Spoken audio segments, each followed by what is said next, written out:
So ఒక ప్రధానమైన అంశం ఇప్పుడు రాష్ట్రంలో జరుగుతున్నది. తెలంగాణ సెంటిమెంట్ పాలిటిక్స్ నడుస్తుంది. అంటే కొంత ఎమోషనల్ అంశాల మీద రేవంత్ ఫోకస్ పెట్టిండు. గతంలో టీఎస్ని టీజీగా మార్చిండు. రాష్ట్ర చిహ్నాన్ని మార్చాలి అన్న, ఆ రాజముద్రని మార్చాలన్న ఆలోచన చేసిండు. సరే అది అసెంబ్లీలో పెడతాం, డిస్కస్ చేసిన తర్వాత చేస్తామన్నారు. అండ్ ఇంకొకటి ఆయన చేసింది ఏంటి, మొన్న ప్రోగ్రామ్ కూడా లోగో జెండా మీద తీసేసినట్టు ఏది చార్మినార్ను అదే అది ఇంకా చేయలే కదా. అదే అసెంబ్లీలో డిస్కస్ చేసిన తర్వాత నిర్ణయిస్తామని ప్రకటించారు.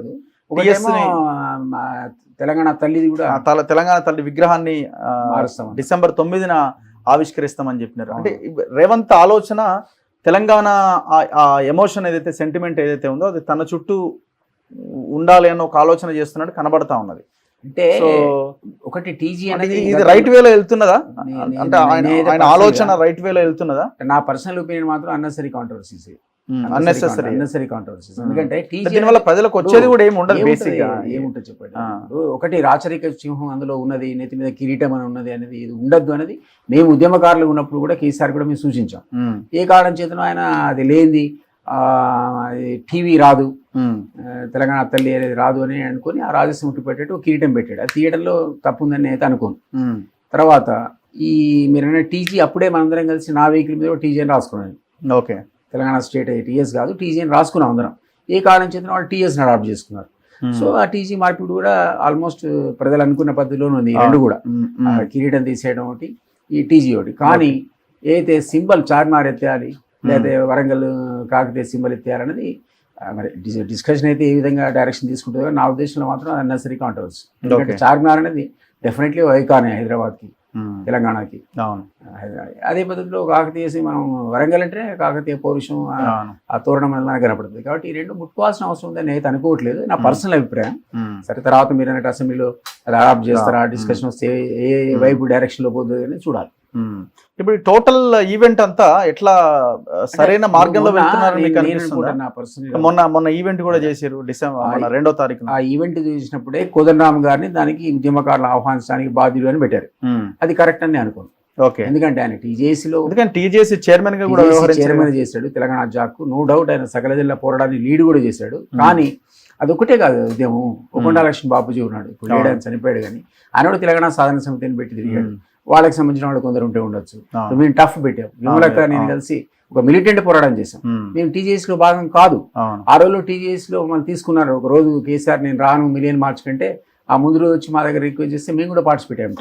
టఫ్ పార్టిసిపేట్ అయిన సందర్భంలో ఆ వేదిక మీద చివరి నిమిషంలో టీఆర్ఎస్ జాయిన్ కావాలని డిసైడ్ చేసుకుని ఎమ్మెల్యే అంతా కూర్చున్నారు. అప్పుడు విమలక్క ఒక కామెంట్ ఏం చేస్తుంటే, కేసీఆర్ ఢిల్లీలో కాళ్ళు కాదు పట్టుకోవాల్సింది, గల్లీకి వచ్చి రాళ్ళు పట్టుకోన్నారు అనగానే టీఆర్ఎస్ వాకౌట్ చేశారు. ఇక్కడి నుంచి మీటింగ్ వెళ్ళిపోయారు. తెల్లారి నాకు కోదండరామ్ ఫోన్ చేసి మాకు ఇబ్బందిగా ఉంది, మొత్తం అడిగారు టీఆర్ఎస్ ఎమ్మెల్యేలు అడిగితే మాకే సంబంధం అండి, మేము టఫ్, మా లైన్ టఫ్. సో మా లైన్ మేము తీసుకున్నాం. ఇప్పుడు మేము అందులో ఉన్నామా, తొలిగిపోయాం.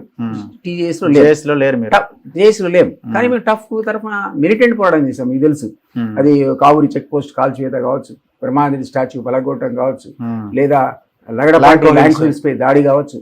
ఈ అన్నింటిలో మా వాళ్ళు ఒక్కోడు 30 రోజులు 40 రోజులు 70 రోజులు జైళ్లలో ఉన్నారు. అంత మిలిటెంట్ పోరాటం చేసిన ఆర్గనైజేషన్ ఇంకోటి లేదు అసలు. మీదంతా శాంతియుత పోరాటమే కదా. అట్లాంటి మీరు ఇన్విటేషన్ ఇచ్చినప్పుడు విమలకి స్టేజ్ ఉండాలి కదా. ఇన్విటేషనే రాలేదు కదా. ఇన్విటేషనే రాదు. అట్లాగే నాకు రావాలి కదా. నేనే ఫోన్ చేశాను. మీకు ఇన్విటేషన్ రాకపోవడం, మీరు ఆల్రెడీ పార్టీలో కూడా ఉన్నారు కదా. అంటే నా ఆ పార్టీ లిస్టులో ఇంకా ఎమ్మెల్సీ లిస్టులో నా పేరే రాసుకోరేవాళ్ళు. నేను పార్టీ ఆఫీస్ ఫోన్ చేసి మీ లిస్టులో పేర్లు వేస్తారన్నారు. సరే నేను కోదండరామ్ గారికి ఫోన్ చేశాను. అరే మరి టఫ్ ఉంది, మాది ఆర్ఎల్డీ పార్టీ నడిపాము తెలంగాణ రాష్ట్రీయ లోక్ అజిత్ సింగ్ పీరియడ్లో. అరే మాకు పంపాలి కదంటే ఆయన 5 పాసెస్ పంపాడు. ఏమి పంపాడు? జనరల్ పాసులు పంపాడు. జనరల్ పాసులు ఇంకోతామా? మీరు ఎందుకు పోతారు? ఉద్యమకారులు అప్పుడు చరిత్ర సృష్టించిన వాళ్ళం. విమలక్క అసలు 75 రోజులు జైల్లో ఉంది తెలంగాణ. ఆమె పెద్ద పోరాట యోధురాలే కదా. గద్దరు విమలక్క సీఎంఏ మాటికి గద్దరు విమలక్క అంటుంటాడు. అందువల్ల నేనేమంటున్నానంటే ఈ కమిటీకి ఆశ్చర్యం కదా. ఈ కమిటీకి బాధ్యత మీరు ఎవరికి అప్పచెప్పాలి? ఓ ప్రొఫెసర్ హరగోపాల్ ఇట్లాంటి వాళ్ళ కాన్స్టిట్యూట్ చేయాలి కమిటీ. అందులో కోదండరామ్ కూడా ఉండాలి, లేదా నేను ఉండాలి, లేదా విమలకు ఉండాలి. వీళ్ళంతా కలిసి ఎవరు నిజమైన ఉద్యమకారులు, ఆ అర్హత వాళ్ళకి ఎట్లుండాలో డిసైడ్ చేయాలి. ఆ పద్ధతిలో ఉండాలి. కానీ ఒక కోదనామం చూసుకోమంటే ఆయన పాపం ఆ టీ జాకులు ఎవడు పని చేసాడో ఇప్పుడు ఇంతకుముందు నేను చెప్పినట్టు నువ్వు లేవు కదా టఫ్లో ఉన్నావు మాత లేవు కదా అనొచ్చు కదా. బట్ మీ ఉద్యమంలో ఏమన్నా లేరుగా. సో ఇది కొంత తేడా ఉందేమో, సీఎం ఎక్కువ నమ్ముతున్నాడేమో అనిపించింది నాకు. అంటే ఆయన కూడా పెద్దగా అవగాహన లేకపోయి ఉండొచ్చు మూమెంట్ లో, రేవంత్ కూడా. ఆయన ఉద్యమకాడు కదా, CM all side and done. అలాగే మిలిటెంట్ పోరాటాలు చేసినాడు కాదు కదా పాపం.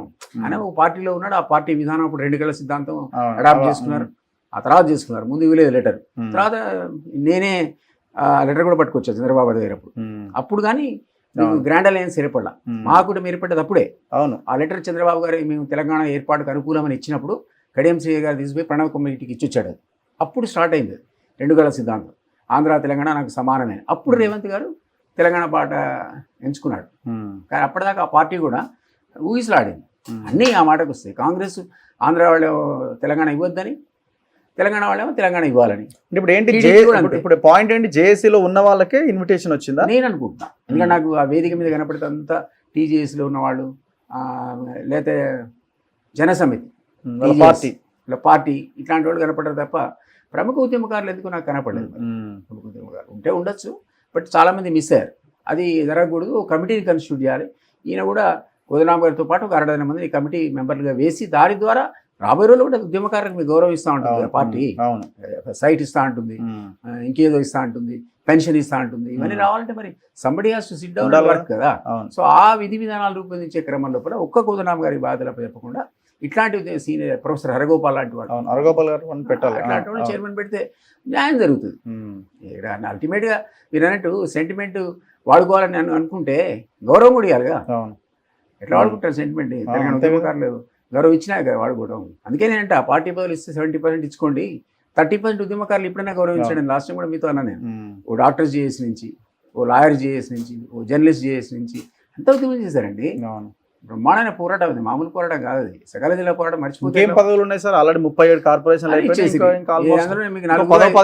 తెలంగాణ ఉద్యమం బాగా చూసిన వాళ్ళు 5-6 కనపడ్డారు నాకు. అంతా లీడర్లే కదా, పొలిటికల్ లీడర్లు వాళ్ళే. తప్పేం లేదు, కానీ అట్లీస్ట్ మీరు తెలంగాణ సెంటిమెంట్ గౌరవిస్తాను. గత ప్రభుత్వం చేసిన తప్పు కదా అది.